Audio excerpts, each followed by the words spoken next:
Spread. The UK Foreign Office has today pulled families of embassy staff out of Israel and is bringing them back to the United Kingdom in what it says is a precautionary measure. I want to speak now to the spokesman for the Palestine Red Crescent Society, Nebal Farsakh, who's in Ramallah in the West Bank. Nebal, thank you so much for joining us.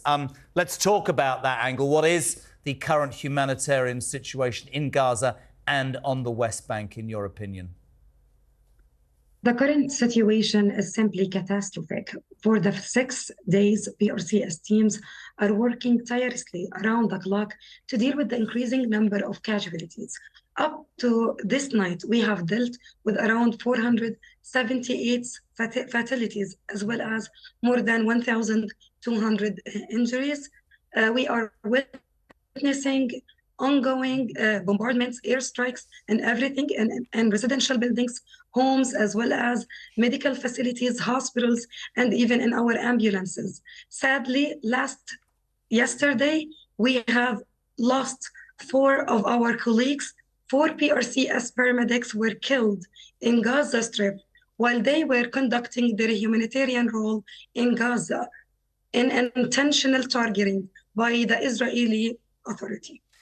Can I say, Nebal, and the reason that we wanted you on today, and I very much appreciate you joining us, is that 2 days ago we spoke to a person high up in the Israeli Red Cross, and one of the very first things out of his mouth was that the job that he's doing, and in fact the job that you're doing, is from a humanitarian point of view. And I think we need to make that point. We've spoken incessantly on this show this morning about the rights and wrongs. Absolutely. We at the PRCS are part of the Red Cross and Red Crescent movement. Yeah. We share the same principles: humanity, neutrality, and impartiality.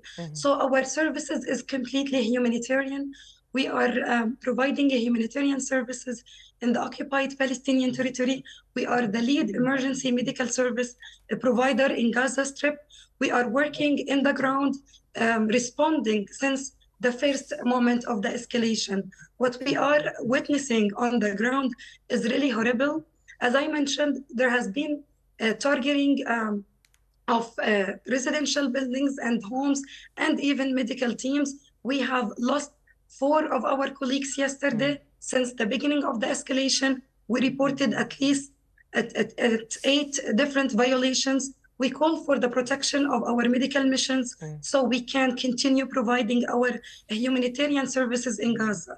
The situation, as you highlighted, is so hard, catastrophic. Now in Gaza, yesterday, the electricity was completely shut down. There is no electricity in Gaza. The first couple of days of the escalation, 4 hours, the electricity was provided only 4 hours. Yesterday, no electricity at all. We're talking about no water, no tap water at all as well. We as organizations, humanitarian organizations, hospital, rely completely on backup generators, which needs fuel to work. And now we only have up to 3 days left, so the fuel will run out. And at some point, we will be unable to provide our humanitarian or medical services. Nebal, the humanitarian situation is It can't be described. Nebal, just quickly, Palestine Red Crescent are calling on Israel to allow a humanitarian corridor to be set up. Are there any signs at all that that is going to happen in the coming days? We hope we have sent the alarm that the situation is catastrophic. We're heading towards absolutely a humanitarian crisis if this escalation is going to be continued and the blockade will be continued. That's why we call on the open of a humanitarian corridor to allow the entry of medical supplies and the humanitarian aid. This is extremely important to avoid a humanitarian crisis. Nebal, the situation in Gaza is unavailable, is unbelievable. We are lacking, and there is shortage of food, medicine, medical supplies. We are lacking everything. Nebal, I really appreciate you being on this. You make a salient point as well. The Red Cross works in both Israel and Gaza, and for Palestine and for Israel, and that is a very, very important point. Thank you so much indeed.